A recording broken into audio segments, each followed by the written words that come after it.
ngo mu ijuru nta indirimbo iriyo ngo kuye kuvuga ngo ni impanda y'imperuka gusa ngo ni impanda y'imperuka ngo nguwo Yesu araje ni impanda y'imperuka.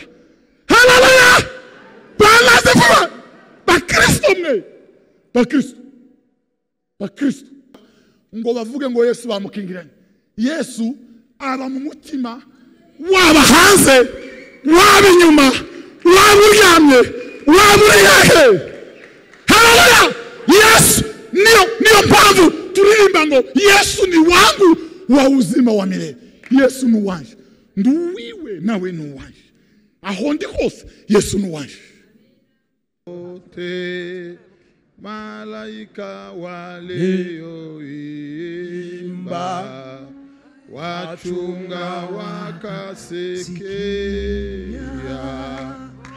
umeokoka sababu pendo la Mungu ni kubwa. Pendo kubwa.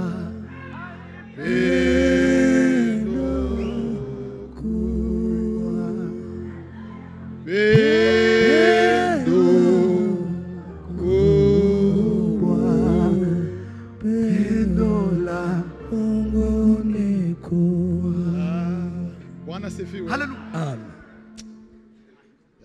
Ya Bwana sifiwe. Hallelujah.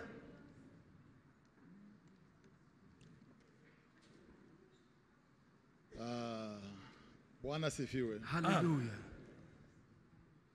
Pendo kuu, pendo la Mungu ni kuu.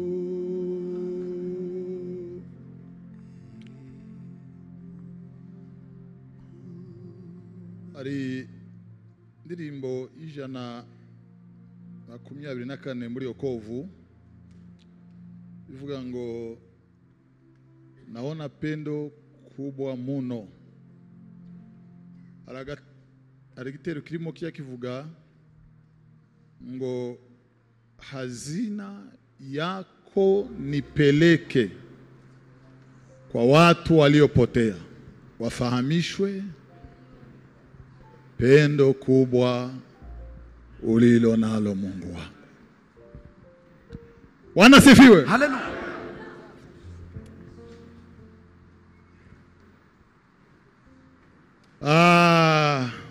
Bwana sifiwe. Shimima se umwami wacu Yesu Kristo itugirira ubuntu mungana gutya ngo tubashe kubaha izina ry'Imana rihabwa icubahiro. Urugendo ni rurerure kuva iyo dutuye na hano, ariko rwose uko rureshya Imana yarutuyoboyemo tugere hano amahoro. Imana ihabwa icubahiro. Twishimiye kubana namwe mwese abaraha abakuru abatoya sinarondora nzimo bamwe abandi ntabo nzi, ariko bose ntabwo mbasumbanije mu mutima. Amahoro y'Imana atwarire mu mitima yanyu. Yesu abagirire neza. Turashimira umwungeri w'itorero wa dutumiye Pasiteri Mwarakoze, Imana yohereza umugisha. Sinzi ikindi nakongeraho. Ubutumire mwadutumiye tubuhaye agaciro kose bivuye ku mutima, kandi Imana mu ijuru irushaho cyane kubana namwe no kubakoresha ibikomeye. Imana ishimwe cyane kutwiyumvira. Sinzi aho byahereye, ariko navuga gusa ngo Imana mu ijuru ihabwa icubahiro. N'abandi bari abakozi b'Imana, Pasiteri Olivier twarabanye nawe, kongera kumubona nishimwe rinini cyane. N'abandi bari aha bose Yesu abagirire neza. Natwe turakomereza aho abandi bagejeje dusoma Daniel igice cya mbere umurongo wa 8 niryo jambo abantu barimo gusoma muri iki giterane. Maze Daniyeli agambirira mu mutima we kutaziyandurisha ibyo kurya by'umwami cyangwa vino yanywaga, aricyo cyatumye yinginga uwo mutware w'inkone kugira ngo atiyanduza. Amen.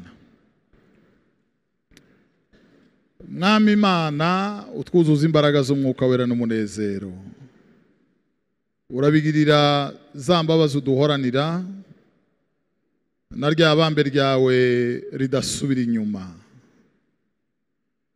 Turashimira amaboko yawe arambutse, yagutse, yihagije ububasha n'ubushobozi.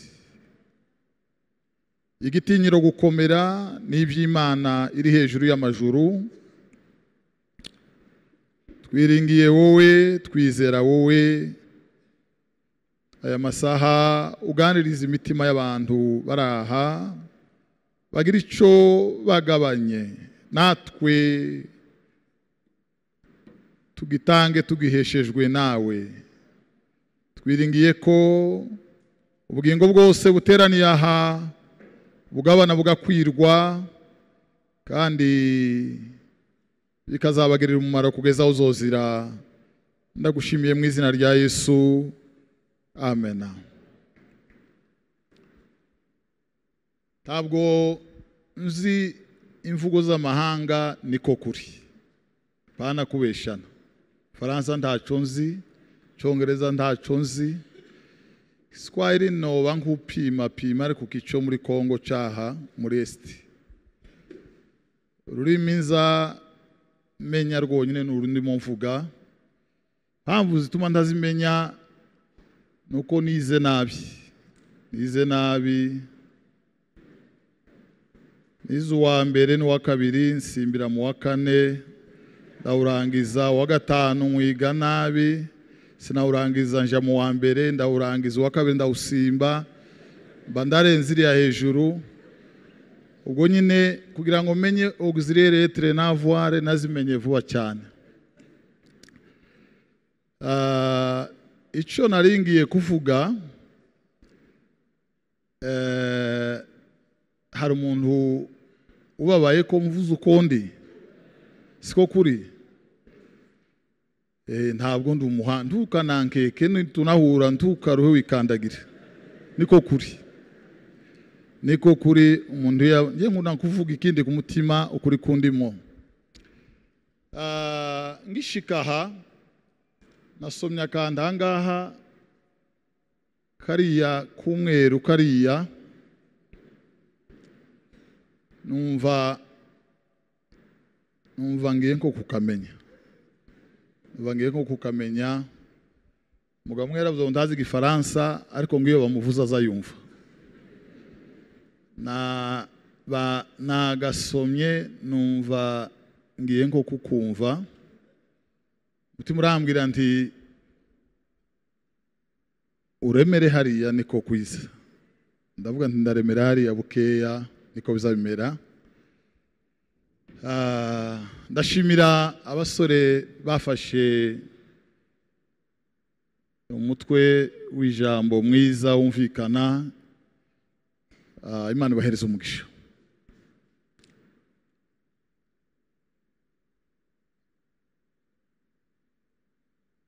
Abasore basabana n'Imana. Kera gusabana kwariko, nyuma kwararangiye. Nyuma kwaje kuba abantu bagahura bagasangira ifanta, bakarya ubugari, abakunda ibirayi akaba ari byo barura.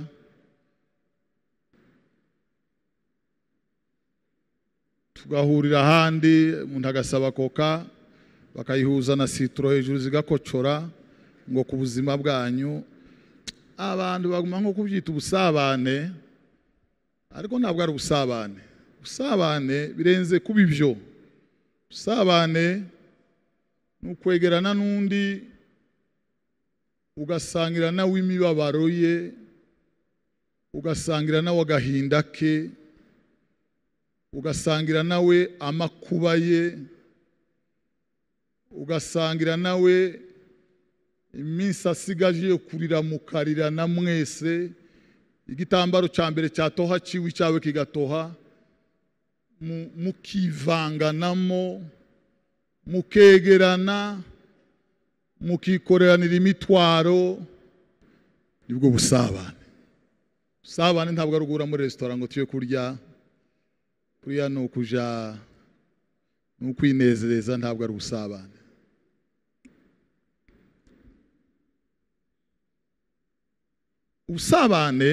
Ubusabane bwavuzwe aha ni ubusabane bw'umuntu n'Imana, ubusabane hagati y'umuntu n'Imana. Niba hari ikintu kijya gitakara kigashakwa, imvi zikaba uruyenzi, umuntu atakibonye akika mu myonga, akaja mu mataba, agashakira mu biterane, niyo umuntu atakaje ubusabane n'Imana, umuntu asigara akabakaba ntayisingire, agahamagara ntimwumvi, agatabaza ntimutabare, akayishaka ntayibone.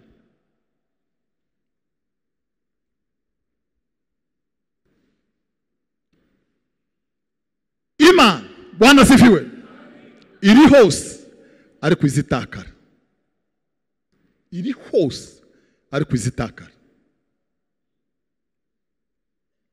Izitakara umuntu akayitakaza akayibura.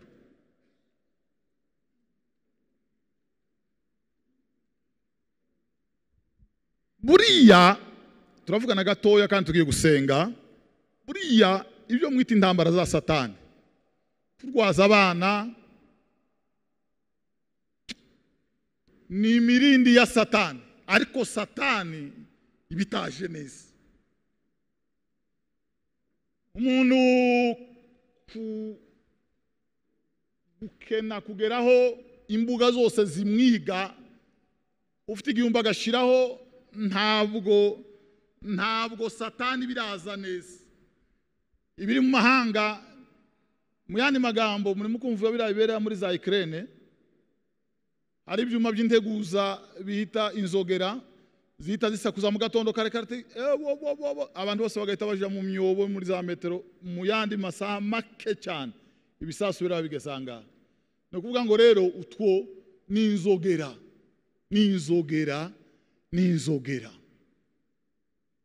kubabara ntabwo Satani ibirashika, kubura inshuti ntabwo Satani ibiraza, bitara ibi n'ibyuma biba byomungana mu mujyi ngo abantu bishishe Satani kiraza. Niyo mpamvu nini cyane yerekana Satani, niyo agutandukanije n'Imana, nibwo Satani aba yashitse akaguhwanyura, akaguterera hariya. Uzi icyo wituba byashami Yesu yavuze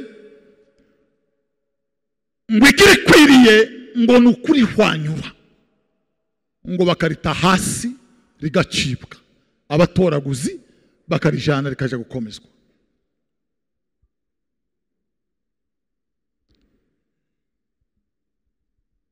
Kugira ubukwe bwatwaye 200,000 ntabwo byohungabanya umuntu n'Imana, kibihuye kabisa, siko kuri.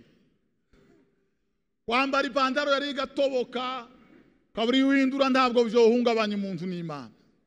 Niki kiza cica connection, umuntu agapfa hagaze agahinduka ibicu bitereganywa, agahinduka ibicu bitereganywa, ibicu.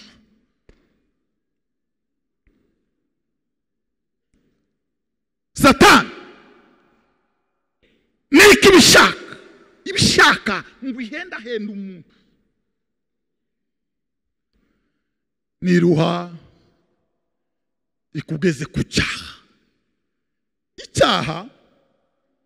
Icyaha kiza gihwanyura umuntu akava mu nzira akoroma akagera iyo mu kibaya akikiye fo akadasigara kumbura ibihe yabagamo, agatekereza imbaraga yagiraga n'agaciro yagiraga, akibuka imigenderanire ye n'Imana, akibuka haba n'izozi yagiraga n'amavuta yagiraga, akibuka n'ububasha yagiraga. Umuntu wese aba afite connection, aba ari umwishikira ku Mana, aba ari umwishikira ku Mana. Iyo umuntu ari umwishikira ku Mana ntabwo yagombera n'abamusengera, boboneka batoboneka, n'umwishikira ku Mana. Dawidi yaravuze, duweze icyubahiro, Bwana asifiwe. Dawidi yaravuze, Bwana asifiwe, ngo abanzi baramuteye igikundi cy'abanzi, ikiba cy'abanzi, ababisha, imiheto, imyambi n'amacumu, amafarashi n'amagare, ikiriri cy'ingabo. Dawidi ngo arapfukama, Bwana asifiwe. Dawidi yaravuze, Bwana asifiwe, ngo nasabye Imana rimwe ngo yumva kabiri, navuze rimwe Imana yumva kabiri. Abanzi ngo basubiye inzira zingahe? Inzira zirindwi. Haleluya! Abanzi basubiyeyo inzira zirindwi. Bivuga ngo gusenga k'umukiranutsi kugira umumaro cha, tazavunika. Haleluya! Bababwira uburyo abandara abafarisayo bigoma.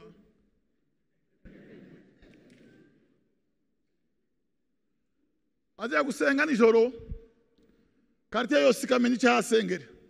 Mana urebe umwana uri ku ishuri, haleluya. Kandi niba ibitero turimo kugira hano mu rugo turebe, Mana turebe. Abagome batugose hano cyane uyu hepfo umurebe, quartier yose kumva. Yesu Bwana asifiwe. Yesu mu bugingo bw'umukristo. Yesu mu bugingo bw'umukristo. Haleluya! Nta yindi connexion si igitaramo. Connexion ni Yesu. Niwe muhuza w'Imana n'abantu. Haleluya! Niwe bivuga ngo mwegereye na Yesu, umuhuza w'Imana n'abantu. Niwe muhuza w'Imana n'abantu. Nta yindi connexion.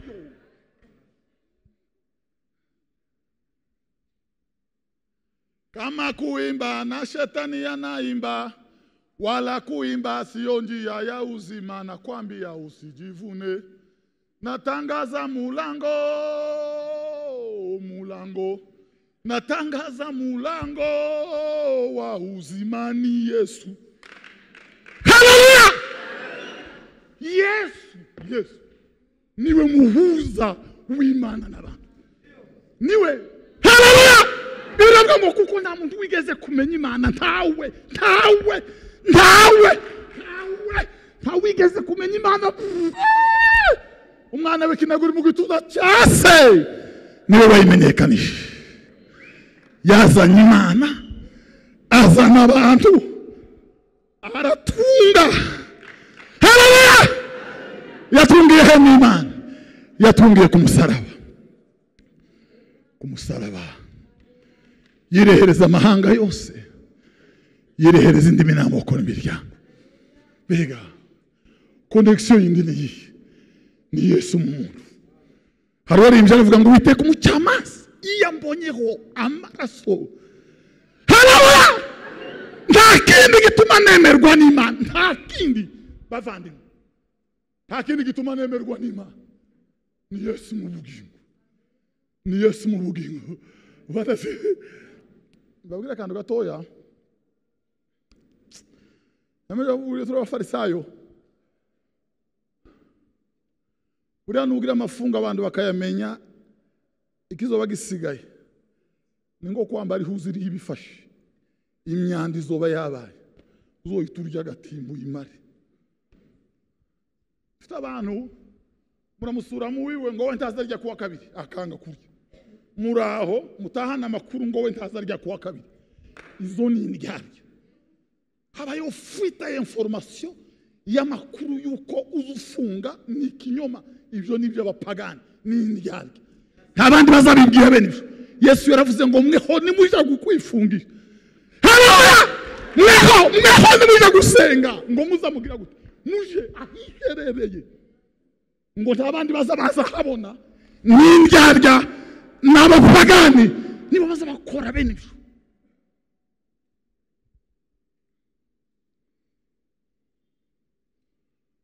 Yesu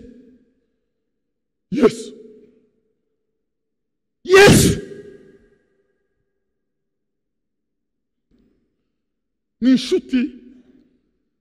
Yesu afatanye nabe uko umwana uri mu nda ya nyina ahuye na nyina.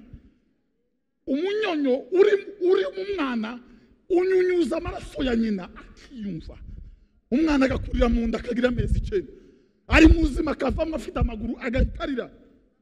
Yarangiza akarya, yarangiza akigaragura. Hahandi duhurira n'Imana. Ni muri Yesu mwana w'Imana. Yesu niwe mbaraga, niwe mahoro. Muri we turanyunyuza. Duweze sicyuhira. Haleluya! Bwana asifiwe. Hari warimbye aravuga ngo kwa Yesu dufite ubutware, ngo dufite ubushobozi. Iyo ngo twizeye amagambo ye uko yayatubwiye. Bwana asifiwe. Gukora umufuko ngagweza amafaranga ntabwo ari habari njema. Aya ni amakongomani 10,000. Bari bambaye bine by'u Rwanda ndanga. Ntabwo ari habari njema. Amafaranga ntabwo ari habari njema. Haleluya! Icyo bita habari njema. Tigira abagabo bose, tigira abagore bose, tigira abantu bose, tigira bakaya. Haleluya! Habari njema inatembea ulimwengu. Ni kibaza bita habari njema. Ni Yesu mwana w'Imana. Yesu niwe habari njema. Yesu niwe habari njema. Yesu niwe habari njema. Bwana asifiwe. Habari njema ya furaha duniani hata mbinguni, watu wote washangilia kufufuka kwa Mwokozi Yesu. Bwana asifiwe. Habari icho bita habari njema. Habari njema. Haleluya!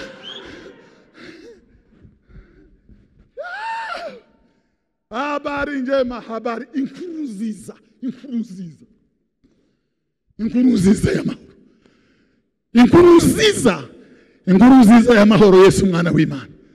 Bakristo mushakashake Yesu, ibintu byose byuzuye muri Yesu. Nimufata Yesu, ukimupata yeye umepata vyote. Haleluya!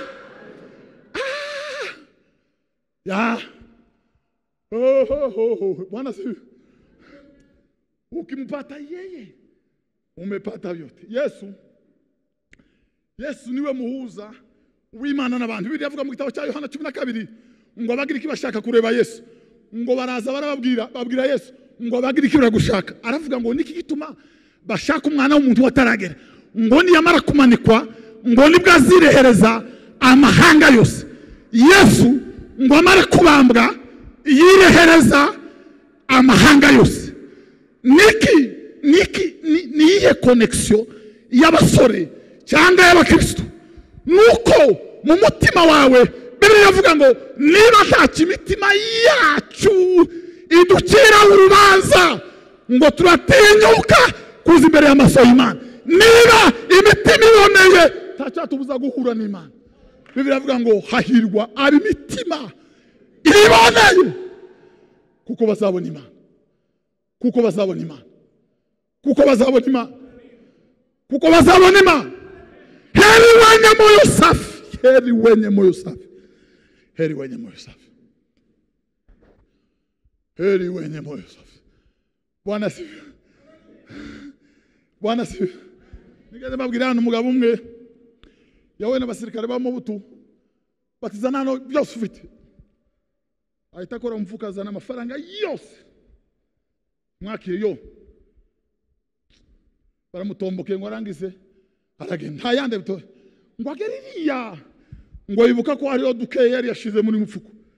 Aravuga ngo ese iyi Imana yari imisi n'ijuru, iyi Imana yatanze umwana wayo, iyi Imana yavuze ngo ntukabeshe nzoyikwirwa he, nzosubira guhagarara he, abera b'Imana bateranye nzosubira mpamagara Imana numve. Hey! Bwana asifiwe. Hari waririmbye aravuga ngo hatakufa huku chini walikuwa waamini walimfuata Yesu sasa wanakaa mbingu. Mbabwire ibindi byose twokora niba tutazogera mu ijuru muvusa bure bure bure bure.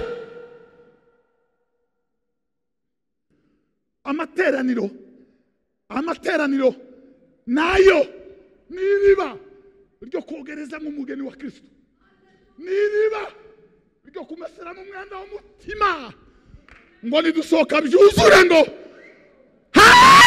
ngo bameshe ibishuro byabo babyezesha amaraso y'umwana w'intama w'Imana. Ababeshi ndi bazabona Yesu nagaruka kandi ntiwogira connection zubeshi tibibo haba no kwiga icyacu ndahiye Imana sinzane ibicyacu Yesu arabizi cyose no kirega ntibibaho. Ninguko ntokwirega itabi n'akanyanga na primus sinona senga ngo Mana ndinde primus ndinko mwisitabamo. Ariko ibyo simbivuze nkugiye kubabwira ikindi sinzi uko byari bishe. Ndangiza uyu mugabo yarantangaje cyane ngo aragiye gutarama mu bijombo mutima ngo uramubwira ngo ese wa mugabo we urabeshe hejuru y'amafaranga uguranye Yesu umwibambiye ubwa kabiri. Aravuga ati birarangiye sinoja gutarama niki ahasigaye n'urupfu runtegereje. Ahita ahindukira ari rukanka arabakurikira arabahamagara baramurinda barapanwa arababwira ngo mwambajije amafaranga ngaya yarasigaye nimwakire. Mwambajije ndababwira ngo ntayani ngaya ayarasigaye. Uwo mugabo mbabwiye uwo mugabo ndahiye Imana yarapfuye mu minsi ishize. Reverend wa mu ruhengeri bishuti yarambwiye ngo yeretse kurya amasasa bazamanywa ngo abone umugabo wera ngo baramubwira ngo nuwo mugabo mbabwiye ngo arahagaze mu isanzura ateza amaboko ngo aramuhamagara amubwira ngo runaka we ngo mu ijuru nta n'indirimbo iriyo ngo ukuye kuvuga ngo ni impanda y'imperuka gusa ngo ni impanda y'imperuka ngo nguwo Yesu araje ni impanda y'imperuka. Haleluya. Bwana asifiwe. Bakristo mwe bakristo turagana turaza ninde mwami wacu ninde waducunguye ninde twizera. Bibiliya ivuga ngo Bwana asifiwe ngo ukora icyaha n'uwande azitenda izambi ni wanani ngo yeye n'uwa Satani ukora icyaha wese n'uwa Satani. Ariko ngo uwabyawe n'Imana ntaza gukora icyaha. Abana n'ababyeyi tibagirwa nuko babemereye cyangwa babanditse mu irangamuntu. Abana n'ababyeyi babigirwa nuko ari amaraso yabo. Na amaraso y'umuntu umwana w'umuntu burya na gace kiwe kidevelope kaba mundi muntu. Nukuvuga ngo yacitsemo igice kimwe kiba umuntu ni uri hari. Umwana yota ku mutwe isakagurisha inzu atabajije. Siko ba umuntu yoyitagurisha inzu umwana akajya mu bitaro mu Buhinde. Nukuvuga ngo tiduhuzwa na Yesu n'ibitaramo, tiduhuzwa na Yesu n'amagrupe, duhuzwa na Yesu, duhuzwa n'Imana n'amaraso ya Yesu. Haleluya. duzwa n'Imana n'amaraso ya Yesu. Bwana sifi. Yishuye ya myenda yose agira gute? Angura amaraso ye. Yanteguriye gakondo mu bwami bwo mu ijuru. Yanteguriye gakondo mu bwami bwo mu ijuru. Daniel agambirira mutima kutaziyandurisha ibyo kurya by'ibwami. Icyo yarafashe cyari kumucisha umutwe, ariko ngo yatekereje ibyo kurya by'ibwami, ibyo kurya by'i Babuloni mwami yaryagaho byaterekerejwe ibigirwamana za Ekibatana, za Nego n'ibindi byose. Aravuga ngo nimumpereze ibishimbo mu ngaragaze, pereze ibishimbo mu ngaragaze. Ubundi ubukristo ni ugufata umwanzuro ubushanye na majority, ni ugufata umwanzuro ubushanye n'ubushake bw'isi. Ubukristo ni sanse contraire. Isi iraganiye, umukristo arazamuka. Bwana sifiwe. Bakristo, kugira Yesu mu bugingo ni amahoro atangaje, ni amahoro atabaho. Nta yindi connection dutegereje, nta zindi imbaraga dutegereje. Kandi abaguye ntibaza batakaza byose. Umuntu azaguma kuba revera w'iparuwasi Goma ariko yaraguye. Umuntu azatakaza kimwe bikasobanura ngo yaraguye, ni ugutakaza Yesu gusa. Nuko konyine gusa agatakaza Yesu. Umuntu yotakaza Yesu agatumirwa muri Afrika, agatumirwa muri Bangladesh, akaja muri za Komoro, akaja mu binama birya bene. Ariko Yesu yaragiye. Ariko Imana yavugiye mu ijuru, iravuga ngo nguyu mwana wanje nkunda, nguyu mwana wanje nkunda kamwishimira, nguyu mwana wanje nkunda, nguyu mwana wanje nkunda. Toro ry'Imana. Ubishizana nagambiriye ngo abantu nibasaba kuba benshi mu rusengero baje n'abaje gutarama nzirwe mpagaze yanze.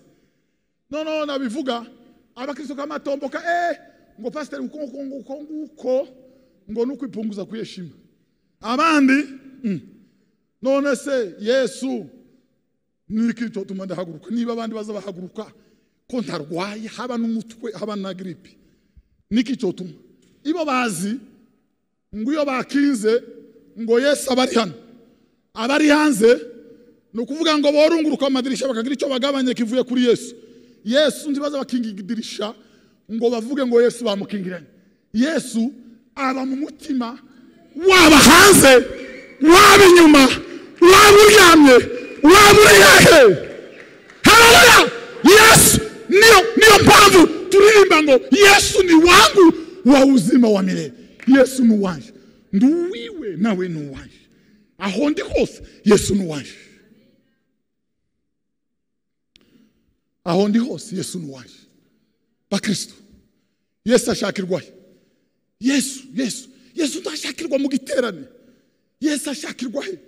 Yesu ashakishwa ingeso nziza n'imbuto zo gukiranuka n'ingeso zikwiriye abihanye. Yesu agakunda kaboneka. Daniel yanze iby'ubwami arabyanga kuko ngo yatekerezaga ko kubirya bizamutandukanya n'Imana, azashimisha abakarudayi ariko azagira icyo apfuye n'Imana. Kubyigurutsa byamuhesheje connection. Ngo yasenze gatatu ngo yahamagaye Imana, wa Mana yo mu ijuru. Imana irumva.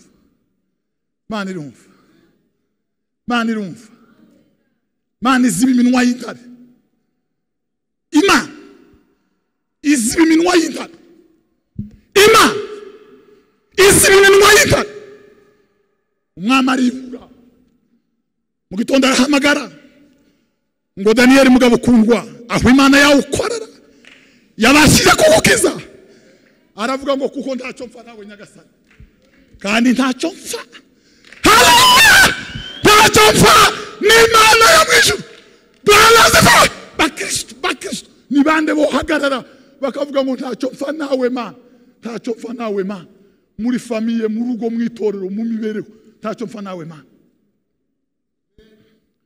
Dawudi yigeze abwira Imana, aravuga ngo Mana nyiribihe, wowe utazugira icyo uhishwa, wewe wisangije gukomera, aravuga ngo uzotata umutima wanjye, ngo uzowutate ndyamye, ngo urebe mu bwigobeko, mu mfuruka, urebe ngo mu bweru bwawe, urebe ko hari akandi kantu Mana, urebe Mana, arayitereza yihereza ngo ahita igenda Mana, urebe ko hari akandi kantu kwa Mana.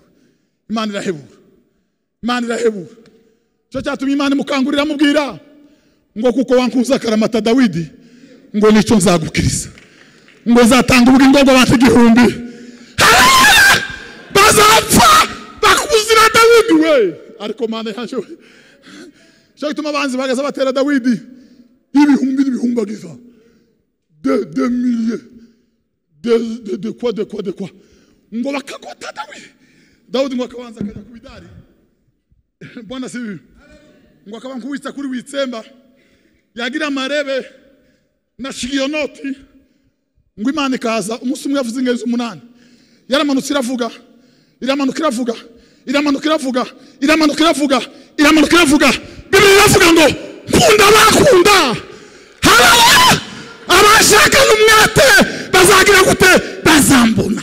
Abashakana umwete bazambona, abashakana umwete bazambona. Nigeze mbabwira umukobwa muri Norvege, namuwabwiye kamusubiremo, yari umukozi mu rugo ateka, iwabo badafite ubushobozi, agateka mu rugo rw'umuntu. None umunsi umwe ngo aza kugwa kuri Bibiliya ya nyirizo, ngo aravuga ngo akazi kariyongereye, ndetse ngo ako gusoma Bibiliya kararuta ko guteka. Agashiraho amazi atarasheba, ngo akabanza akanyaruka agasoma Bibiliya. Ko ngo yayisomaga, ngo niko yumvaga amarira ngo azenga umutima. Ariko Yesu yarantangaje abantu b'Imana. Yesu mu bugingo bw'umukristo azagera mu mukristo ntawuzi umenya icyamubayeho. Yesu connection umutima w'umukristo. Wa mukobwa ngo yaje gutuma kuri se na nyina, arababwira ngo guhera none nta mafaranga muzongera kubona muyonza nkorera, kandi yarafashe se na nyina. Kubera iki? Arababwira ngo mfite ubukene kandi ntobona uko no kwinyamambura. Niko ukenye wa mwana we? Arababwira ngo nkenye Bibiliya gusa. None amafaranga yose ngiye gukora na Bibiliya. Kintu cyantangaje ngo amafaranga yahembwaga ngo yaguze Bibiliya hashize imyaka 6. Ntacyo yohereza nyina, ntacyo yohereza se, nta kepfo ka ruguru cye, ntigeze agura amavuta yo kwisiga, ntigeze aja muri salo. Umukobwa yabitse gusa, abika gusa. Umunsi wa nyuma cye Bibiliya ngo yasezeye uwo yakoreraga, aramubwira ngo amahoro y'Imana bane namwe, ngiye kugura Bibiliya, akazi karabonetse. Nuko namwambata Mwokozi, sitaki kumwacha kwa kuwa alinifilia na kusifu. Ewe Yesu duweze sichwahiro.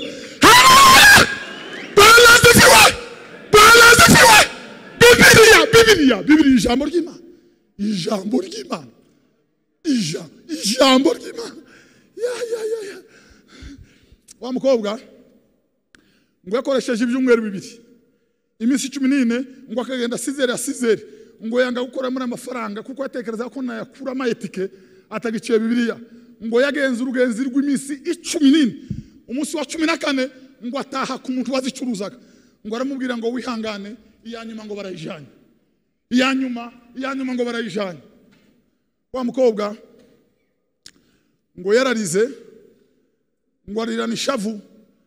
Ayo marira nagereranya na Mariya na marira ya Rasheli. Yeremiya yigeze kuyerekwa, aravuga ngo ijwi ryumvikanye irama, ngo ryo kurira gushavuye, ngo ni rya Rasheli waririraga abana be, ngo yanga guhozwa kuko batari bagihari. Yabonaga inkota ya Herode, yabonaga ababyeyi batarirana, yabonaga ababyeyi banduka impfusha, imirembe iranikwa, iburu yanura utwahi, abagore bara ikiboroga igihu. Numva ko undusha gukunda Bibiliya, urandusha. Wa mukobwa arayitahana, ngo aravuga ngo nta kindi gisigaye, imisi isigaye niyo gusoma Bibiliya kugeza mpfuye. Ngo yarayisomye iraruhiva yiganda, ayubara hejuru, baraho basanga yapfuye, baramuhamba, ngo bayigiramize abantu bazabaza kureba Bibiliya y'umwana w'umukobwa wahaza amagara bakristo. Mbega iyo dufite Yesu niki Yesu atubwira icyambere aratubata tituba tukibaye ibyigenge aratwigarurira. Ikikubwira ko ufite indi connection amasaha menshi uri kuri WhatsApp, ayandi menshi uyari hirya no hino, ayandi menshi uri muri abandi bari muri Amazon, abandi Alibaba, abandi popo, abandi Bibiliya yarabagose, ijambo ryarabagose. Bararirimba ngo nimefungwa na Mwokozi kwa kifungo cha upendo, hata kufa hakuwezi kunitenga naye. Nimefungwa na Mwokozi kwa Kristo. Yesu yahamiriye umuntu.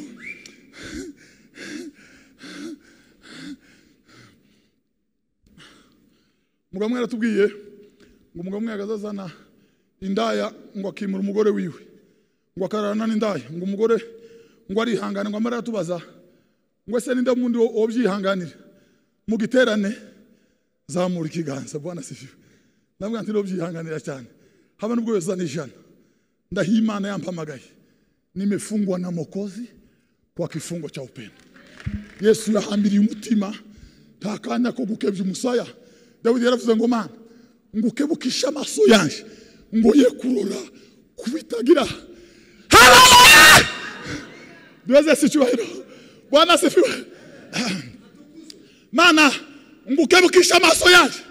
Dawidi yabonaga abadamu b'i Yerusalemu amazuya ibikayangana Zaroma, ngo aravuga ngo mana nyiribihe ngukebukisha amaso yanje ngo ye kurura kubitagira umumaro, ngo nje ngutumbira wenyine iteka ryose. Bibiliya iravuga ngo dutumbira Yesu ngo niwe banze ryo kwizerwa. Haleluya! Ngo niwe ugusanza. Ya abakristo benshi connection yabiri muri Facebook, foto zabo z'urucurikirane, zimwe bameze gutya, izindi bameze gutya, izindi bameze gutya, izindi bameze gutya, abandi bari kuri Instagram. Ya Bwana sifiwe. Wa mukobwa wazuririmba agiye gupfa ngo njye ndumukristo, nta mwanya yari afite kuja muri Facebook, ubugingo bwe bwari bwerekeye gusimana yonyine. Bakamubwira ngo ihakane Imana, ngo aravuga ngo ni neno la kufariji moyoni linanitoa juu ya huzuni. Bwana sichuhiro. Bwana sifiwe. Bakristo. Mukobwa w'impunyu witwa Jennifer cyangwa Fanny yahumye afite imyaka 7. Noneho muri byo bihe bigoye ngo yagiriraga abantu agahinda, yaririmbye indirimbo 8,000. Umunsi ngo anyura muri kuri munzenze ni kuri prison centrale, ngo yumva abantu batakana agahinda muri prison.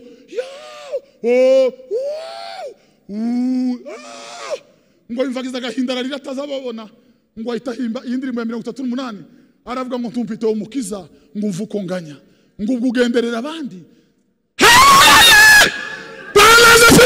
Yesu ubwo utanga connection tunyura hondi usinipite Yesu ndiya no mwami Yesu mvugishe Yesu. Omara ukwezi Yesu ataza kuvugisha, omara amezi 2 Yesu ataza kuvugisha, mu nzozi ntaza kuvugisha, mwiyerekwa ntaza kuvugisha. Yaragucaguye ku mugore wa kabiri. Uraho utekereza iki? Ndi umukunzi wanje nawe no wanje, aranzi nanje ndamuzi, ngo azampamagara nanje nkamumva. Yesu yaravuze mu ntama zanje ngo zizijwi ryaje. Haleluya! Intama zanje ngo yamaze kwahurize ngo azije imbere nazo zikamukurikira, ngo n'umungeri wazo ngo azaziragira mu cyane cy'ubwatsi bubisi, ngo akazijana n'uruhande rwa Masada Suma, ngo akazazisubiza intege mu bugingo. Uwo ni Yesu mwana w'Imana. Ngaha yatwirije kugira ngo aguma dusubizemo intege mu bugingo. Yesu ni uwa mbere gupakira, niwe mugabo. Yesu ni kigingi, agira pse agira igituza, aza yikorera ibyiza akadutsindagira. Duweze sicyubahiro. Bwana se ya Bwana se mugabo mwe barabwirije umunsi umwe kuri Pasaka, nari babwiye ahitaguruka afata umuvuga butumwa ararira, aramubwira ngo uramunibukije kandi usubiye kunibutsa Yesu.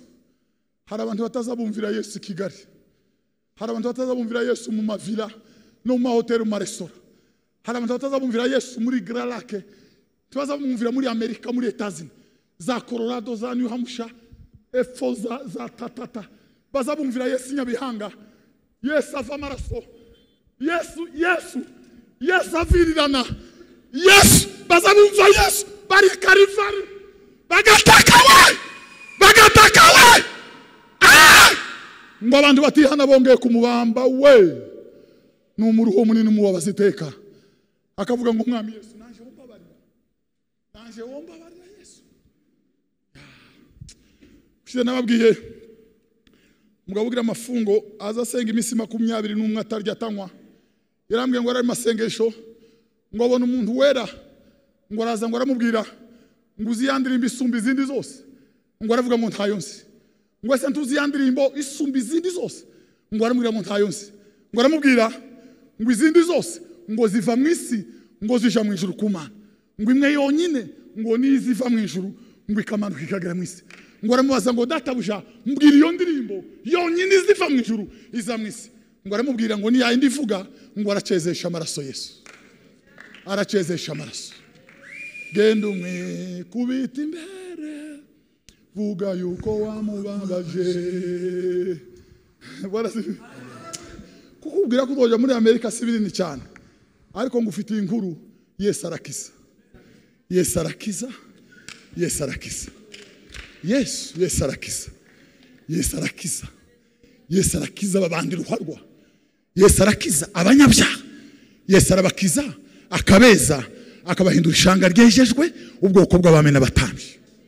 Haleluya! Daniel imbaraga za Daniel, ibanga ryo kunesha nukwanga kugira icyakorwa naho n'Imana, nukwanga kugira icyapfa n'Imana. Usubira inyuma urebe niba nta cupfa n'Imana, urebe niba nta cupfa n'Imana. Duherutse gufasha umuntu, umugabo umwe araza w'umusaza kandi n'umwuzukuru wiwe, arahagarara ku kiriyo avuga amagambo kangahe ngo nta kindi avuga, kandi yahise yitokeza ntano muha ijambo. Aravuga ngo we ngo icyahamya ngo n'urusengero rwa Kristo, ngo kandi umwuka w'Imana ngo ari muri we, ngo ntacyo yishinja, ngo ategereje ko Yesu azagaruka, ngo kugeza none arahamya ko Yesu ngo atuye mu mutima we n'Imana n'umwuka we, ngo amara aricara uwo mugabo. Mana yo mu ijuru, umutima wazumwira ngo isi yasama ngo imire bunguri, uriki wa muntu we, uriki dore umusaza ba Kristo. Mbega abantu b'Imana, uru rusengero koko, connection ni Yesu mu bugingo bw'umukristo, Yesu mu mibereho y'umukristo, Yesu mu buzima. Wabura ibyisi, wabura ubutunzi nkaraza, ariko Yesu ni umwami wawe. Wabura byinshi, ariko Yesu arakuganje. Uyoboke Yesu niyo mahoro yawe, nizo mbaraga zawe.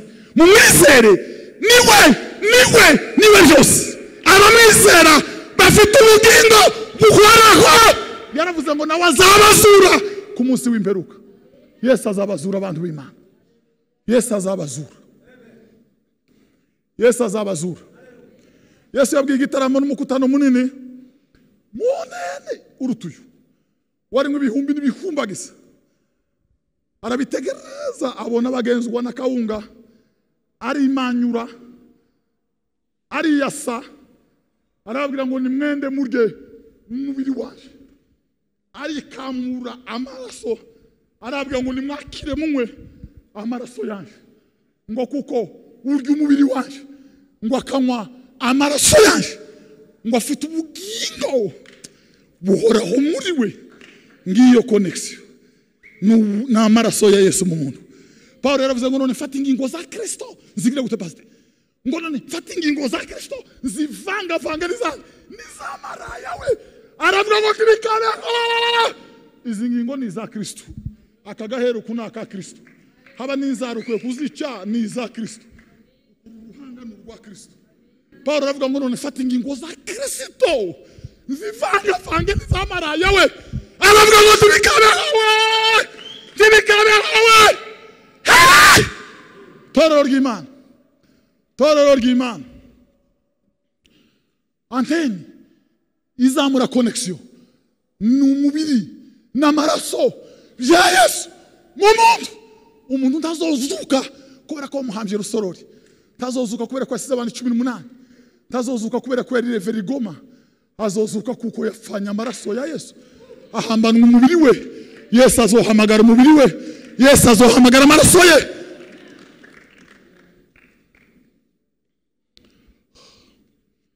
Yesu azohamagara amaraso, Yesu azohamagara amaraso. Arahiri umukorari uririmbana umutonyi w'amaraso ya Yesu. Arahiriwe usengana ikimenyetso cy'amaraso ya Yesu. Damu ya Yesu husafisha kabisa, damu ya Yesu husafisha kabisa. Bwana sifiwe. Mabwira kandi gatoya, abandi bose bapfuye imbaraga zahise zishira, n'abari birangirire nka Kadafi kumuvumunsi apfa yahise yibagirana siko, n'abandi barapfuye. Ariko mwumva igitangaza, Yesu umunsi apfa niho yagize imbaraga zitangaje. Amaraso ye niho yabaye akumiro. Abadayimoni baribura, abazimu baribura, ikuzimu baribura, abapfumu baribura, isi y'abadayimoni iribura. Niki cyayiserereje n'amaraso ya Yesu, damu ya Yesu, damu ya Yesu. Barahiriwe abafite amaraso ya Yesu mu bugingo bw'Imana. n'Imana iri muri biravuga ngo uko abana bahuza amaraso n'ababyeyi ngo niko Kristo yayahuje n'itorero ngo ahindure ubusa wari ufite ubutware bw'urupfu ari we Satani. Niki yakoresheje n'amaraso ye. Titwiyuze na Yesu kubera za Noheli zo kukabara ntibirimo n'ukuri kw'Imana. N'amaraso ya Yesu, n'amaraso ye. Ariko Mana yanje we, bagatugira imikutano ngo harimo abantu bagafata ibishimbo mu gishambagara bagafata ibindi ngo bagende batora indete ngo baharure ngo barenke 17,000 ngo barenke 18. Ngo ibintu ngo byabaye ngo ibitangaza si umubari, ibitangaza ni ikimenyetso cy'amaraso ya Yesu mu mitima y'abakristo. Damu ya Yesu naimba, tuimbe msalaba wa Yesu, damu yake ya samani iliyotuosha. Tuimbe msalaba wa Yesu, msalaba wa Yesu. Binibutsa za nzozi Yakobo yarose ngo bimereye nk'urwego rungeza mu ijuru. Umukristo haryana ni ukuri kw'Imana, ni ukuri kw'Imana. Umukristo utarapfuye azayitsa umutwe umusaraba wa Yesu Kristo ugahituma no kuhagarara mu mutima wiwe nijoro akazaro tudukorasi twurutavana ko Yesu nipeleke kule kwa baba. Abandi babarota ibikunduke, abandi babarota inyama babarya inyama bataguze, abandi bugacanga babicaye kwijosi nuko connection yashize. Abandi bari mudukorasi we Yesu we we. Bwana sifi. Ya Bwana sifi. Yo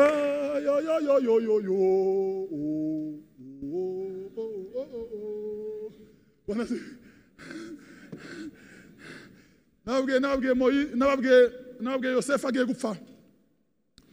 Nabwiye Yosefu agiye gupfa nyuma y'abafiance babiri binanirana ngo ahitamo kutazoshaka. Agiye gucikana ashaje yaravuze ngo ntazosongera gufiance.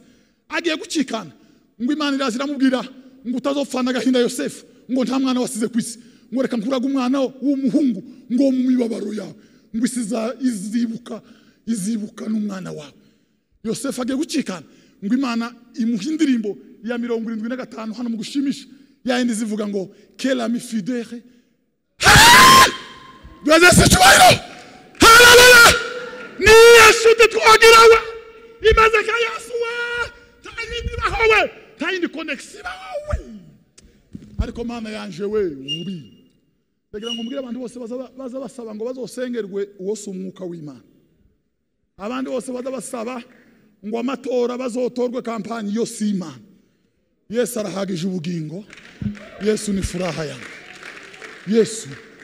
Yesu arahagije ubugingo bwanjye. Ari inshuti nziza cyane idukunda nka Yesu. Yesu abiyongeye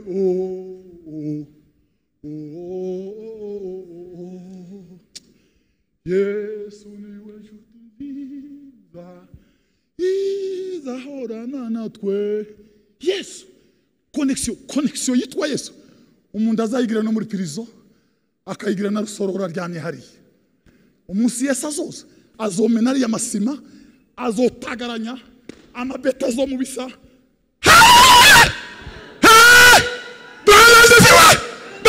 bafite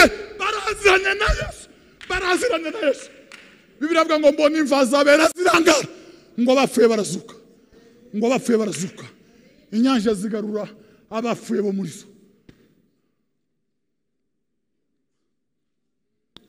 Yoretse gufusha umugabo hari Igoma yaguye muri Tanganyika yaravuye Kalemi yaravuye Tanzania yagiye Kalemi yarapakinga 30 bato irazika iragenda buheriheri dukorekiriyo hariya ndatekereza nibuka ijambo rivuga ngo bahari zitawatowa wafu inyanja ngo zizagarura bapfuye ntabwo abavyeyi be bongeye kumubona n'abana ariko impamagazi ya Yesu connection ya Yesu izomuhamagara Tanganyika izomuzana n'amaboko yombi izamushikiriza Kristo izamushikiriza Kristo ari umukwe n'abari umugeni we ari umukwe mwabakobwa ninde wogira fiance bakamara amezi 3 batavugana akavuga ko bigihari hari uwaba twega nta fiançaye nibijya byiwacu batuye gusanga nuzana umwana wanaka ngo azatoragura twama tumuzana nico bagaza barebera ku inkwi ziri ku idari wabo to mwana aza inkwi yari niwe wa mbere tuba turamuzanye Bwana sifiwe none ninde muri mwebwe wovuga ngo afite fiance bataza bavugana ninde wovuga ngo agira chef mu kazi wa mwangaje bataza bavugana none utekereza ute kuri wowe utazuvugana na Yesu utekereza ute ko Yesu yaguciye rwarangi warizuka boroga wakwitse hasi ukarira akana akanya kawe ngo umukwe yongera kugarukire yongera akuvugishe sauti yake nzuri sana furaha yao malaika Bwana sifiwe hadi waririmbye aravuga ngo anongoneza rohoni wangu karibu naye ninatulia ananikarimia hazina za mbingu daima nitakaa kwake Yesu ya Bakristo ni bandi bafianzani batakivugana na babo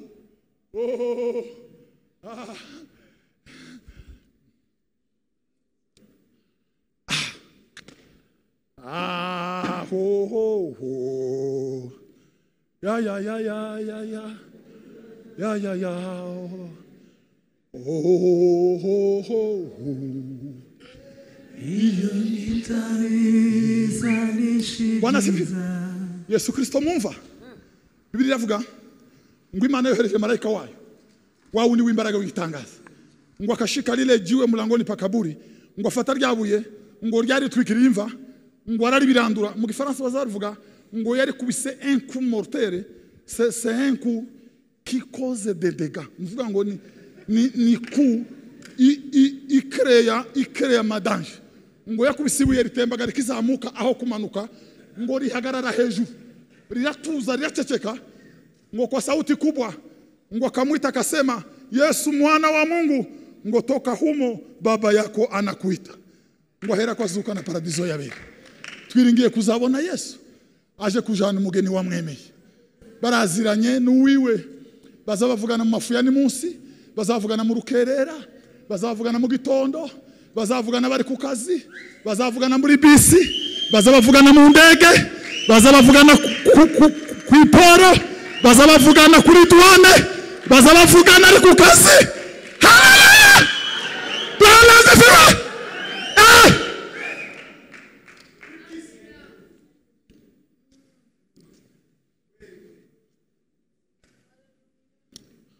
narakebutse ndamumenya la la la la la la la la la la la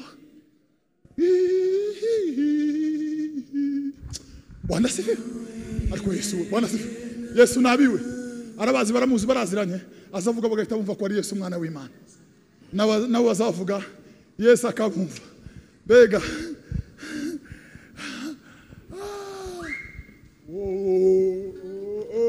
kera bagaza tuganira tuje kurangiza n'ifo tugahura tukaganira n'abandi bayumbe ngo nize pastor ngo utanga ivuga itike ivuga butumwa cyane tukamuvuga ngo naho abantu bakwiye kuza bagenda ngo runaka ngo ni Kaboza ngo ntazarwagwa n'itiki kugeza iwanyu ngo wazozatumira nti twatugendayo. Ayo ni amakuru y'ukuri kw'Imana twagaza tuvugana turi mu bitaramo twazamutse naje guhishurirwa menya gusa ko Yesu ari byose muri byose. Habari yake nzuri sana, furaha yao malaika nifananishwe na huyo Yesu, nise na Yesu mwana w'Imana. Haleluya! Muri Kongo haba nguko kwa MTN hari iba ntimuzamubona hejuru ku mantene yanditse MTN no mu telefone kawe karaha kanditsemo gutyaje hejuru MTN kuri network siko bimeze. No kuvuga ngo mu mitima y'abakristo hari gitonyanga cy'amaraso, nubwo yo kwangwa agasuzugurwa, damu ya Yesu husafisha kabisa. Amaraso ya Yesu, Yesu arayazi, Yesu arayazi, Yesu azamarasari, Yesu arayazi. Mugarukire Yesu, tawokorera abami babiri, tawokorera abami babiri ntibibaho, tawo umukristo kumanywa n'ijoro atariwe, tawo umukristo kuwa kane kuwa gatanu atariwe. Kandi mabwirira indi jambo, kubona amazu niba bizatubuza ijuru, ayo mazu isi zoyamire nkuko yamiza Abiramu na Dotani. Ni vema kumubakiana Yesu kukosa manyumba na manyumba na manyumba na manyumba.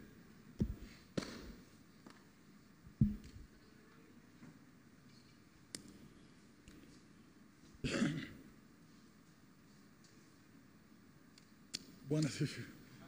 Bwana sifiwe. Niba ikintu runaka cyoba impamvu yo guca connection, giza nuko kibura ukazubura amafaranga yo kurya ukarwara ibikomere nkaraza, wari ugapfa bakakugamba isi yose ikakwikorera, ariko ukagumana Yesu mwana w'Imana. Karimba ngo Yesu ni furaha yangu, amejaa pendo kweli. Yesu ni furaha yangu, Yesu ni furaha yangu, Yesu ni furaha yangu, Yesu ni furaha yangu. Shize umugabo umwe yarambwiye so ubutumwa bwo n'ikiganiro, yarambwiye atese ndeneye nk'ibintu bingana gute, ndabizi se.